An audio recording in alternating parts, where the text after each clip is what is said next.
need to learn how to master language. I will quickly share with you the following 5 golden secrets. Secret 1. Deep connection. Learn to listen to truly understand and connect with the other person. Secret 2. Win hearts. Learn how to speak in a way that touches the hearts of those around you. Secret 3. Refine thinking. Become smarter by expressing profound ideas fully in just a few concise words. Secret 4. Elevating your demeanor. Always cultivate and improve your expression and intonation. Secret 5. Unexpected kindness. Learn to give and be willing to help your friends. Make this a habit in your daily life. Start acting today. I am confident that your communication skills will improve dramatically and make a strong impression on everyone.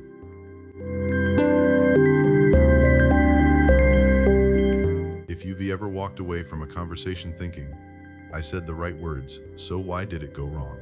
I want you to sit with this for a second. In real life, people reject your logic first.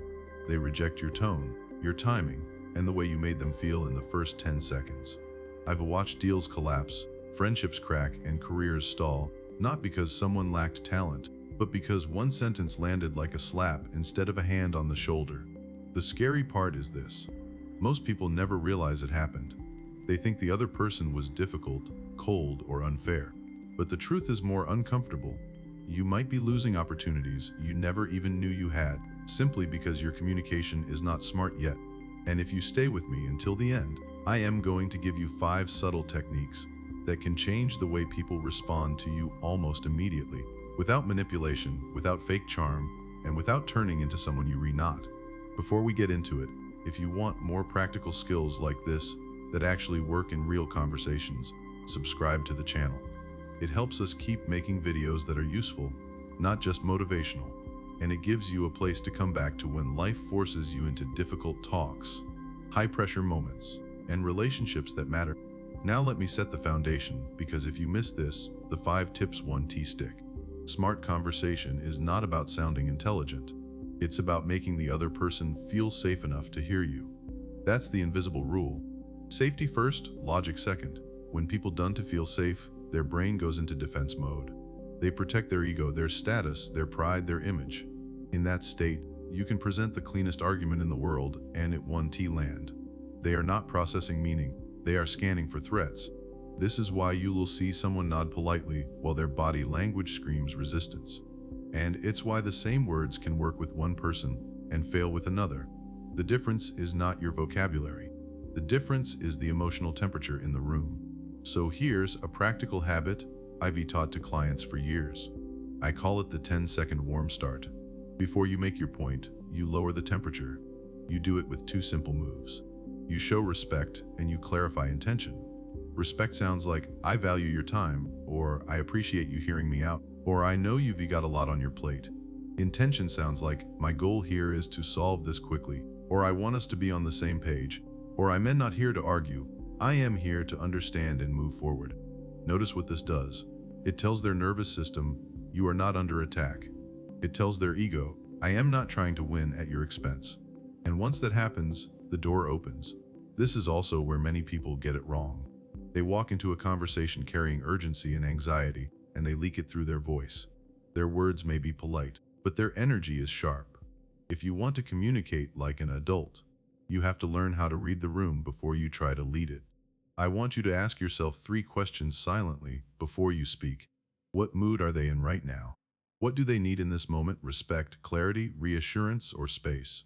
And what is the real outcome I want, not just for me, but for both of us? That tiny mental scan will save you from saying the right thing at the wrong time. Now we can talk about the first core technique, the one most people think they already do, but they don't. Listening. Not polite listening. Not waiting for your turn to talk. I mean diagnostic listening, the kind that makes people feel seen. In my experience, the fastest way to win a conversation is to stop trying to win it.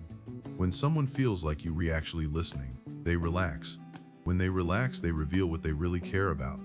And when you know what they care about, persuasion becomes simple. Here's how I want you to listen from now on. Listen in 3 layers. First, listen for facts, what happened, what they want, what the situation is. Second, listen for feelings, what emotion is sitting underneath the words, frustration, fear, disappointment, pride, uncertainty. Third, listen for needs, the deeper driver like respect, control, recognition, stability, belonging, or peace. Most conversations fail because we only listen to facts, but people rarely fight about facts. They fight about needs. Try this the next time someone complains or resists you. Instead of responding with solutions, reflect back what you hear. You can say, "So what I'm hearing is you re-frustrated because it feels like you're not being supported, or it sounds like you want clarity, not more tasks, or it seems like this matters to you because you don't want to look unreliable." That one sentence does something powerful. It names their internal experience. It says, "I get you." And when someone feels understood, they become easier to influence. Not because you tricked them, but because you remove the tension that was blocking cooperation. If you're not sure what the real need is, ask questions that invite depth, not debate. Ask, "What matters most to you here?" Ask, "What would a good outcome look like for you?" Ask, "What would make this feel fair?" These questions shift the conversation from fighting over positions to exploring priorities. And that's where smart people do their best work. Now let's talk about the second technique, winning the heart before you try to win the mind. People love to pretend they're purely rational. They're not. None of us are. We are emotional creatures who justify with logic after the fact. So if you want to persuade, you must first create goodwill. And the most underrated way to do that is praise, but not cheap praise. Not flattery, not nice jacket energy. Intelligent praise is specific, respectful, and tied to a choice or effort, not just a trait. Here's the rule I use. Praise the choice, not the trait. When you praise traits, people can feel manipulated. When you praise choices, people feel recognized. Instead of saying, "You're so smart," you say, "I like how you thought that through and didn't rush it." Instead of saying, "You're amazing," you say, "I respect how consistent you've been even when it's inconvenient." Instead of saying, "That was perfect," you say, "The way you handled that was calm and professional. It kept things from escalating." That kind of praise doesn't sound like a sales tactic. It sounds like maturity, and it makes the other person feel valued, not used. There's another layer to this. Praise that builds identity is even more powerful. When you reflect someone's values back to them, you're not just complimenting, you're re-anchoring them to their best self. For example, "You strike me as someone who cares about doing things right, not just fast," or "I can tell you take responsibility seriously." People naturally want to act in alignment with the identity you just honored. Again, this is not manipulation. It's leadership with empathy. Now, once the heart is open, you have to earn respect with precision. This is technique 3, and it separates adults from talkers. Smart communication is not more words. It's fewer words with higher value. The more you talk, the cheaper your words become. You've probably felt this. Someone who rambles makes you tune out. Someone who speaks clearly makes you lean in. So I want to give you a tool that instantly upgrades your communication. The one-sentence core. Before you explain, you condense. Your one-sentence core includes 3 parts: what you're re-asking, why it matters, what you're re-offering. For example, "I'm asking for your approval today because we need to hit the deadline, and in return I'll handle the implementation so it doesn't create extra work for you." Or, "I'm asking for 10 minutes to talk because I value this relationship and I want to find a solution that works for both of us." Feel how clean that is. No drama. No wonder it shows confidence, it shows respect for time, and it makes you sound like someone who has a spine. Here's a challenge you can do today. Pick one conversation you keep avoiding, a difficult talk with a partner, a boss, a client, a friend. Write your one-sentence core on paper. If you can write it in one sentence, you done fully know what you want. That's not a failure, it's a gift. Clarity is power, and this exercise forces clarity. Now let's move to technique 4, which most people underestimate until it costs them something. Tone mastery. People remember tone longer than they remember words. I've seen someone say, "I am fine," in a way that started a fight. I've seen someone say, "We need to talk," in a way that made the other person feel safe instead of threatened. Same words, different outcome. Tone has 3 levers: speed, volume, and emotional color. If the situation is sensitive, slow down. If the message is important, speak clearly and slightly firmer, not louder, just cleaner. If the room is tense, lower your volume a little. When you lower volume, people lean in. When you raise volume, people brace. And emotional color matters. You can say the truth with warmth, or you can say it with contempt. Warm truth builds trust. Contempt destroys it. Here's a quick technique I call match, then lead. First, you match the emotional state, then you lead it. If someone is stressed, you done T come in overly cheerful. That feels tone deaf. You match with calm seriousness. I hear you, this is stressful. Let's take it one step at a time. Then you lead them toward clarity. If someone is excited, you match their energy briefly. I love that you fired up about this. Then you lead toward action.